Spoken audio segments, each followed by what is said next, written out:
अब ये आपने देखा होगा ये मामला इनका, अलीमा खान ने मिशाल यूसुफजई पर किसी और का टास्क पूरा करने का एक एलिगेशन लगा दिया है। क्या हुकूमत का उनसे कोई राब्ते हैं? क्योंकि हाल ही में उन्होंने राना सनाल्लाह की सरबराही में एक कमेटी की तजवीज़ दी थी जो जेल में जाकर इमरान खान की सहूलियात का जायज़ा ले, वो असेस करे सारा कुछ।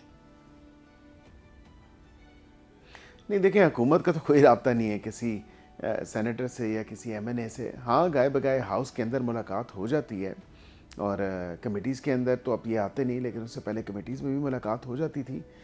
अब देखने की बात यह है कि वो क्यों ये एलिगेशन लगाएंगी, और उनकी बात और मेरी बात में जो है थोड़ा बहुत जो है वो सिमिलैरिटी थी, क्योंकि मेरी भी ये इत्तला थी कि सहाफ़ी ने जब ख़बर ब्रेक की है उससे पहले, बल्कि मैं आपको ये ज़रूर कहूँ कि वहाँ पे सीनियर लीडरशिप जो है, और उसमें चंद लोग जो हैं सीनियर लीडरशिप के, जो दस्तयाब सीनियर लीडरशिप है, उन तक ये इन्फॉर्मेशन पहुँच चुकी थी, हुकूमत की तरफ से नहीं, सोर्सेज़ की तरफ से ही गालिबन, कि खान साहब को पिम्स लाया जा रहा है, लेकिन बावजूद उसके कि उन तक ये खबर पहुँची, उनको वो नहीं गए।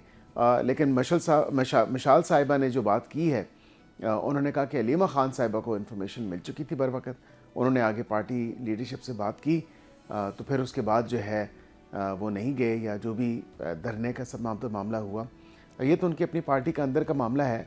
लेकिन मेरी और उनकी बात में ममासलत काफ़ी है। जो मेरी इत्तलात हैं उनको इत्तलात मिलने के हवाले से, और इसी तरह जो मिशाल यूसुफजई ने बात की है, तो उसमें काफ़ी सिमिलैरिटी है। ओके। सब्सक्राइब करें और बेल दबाएं ताकि कोई खबर रह न जाए।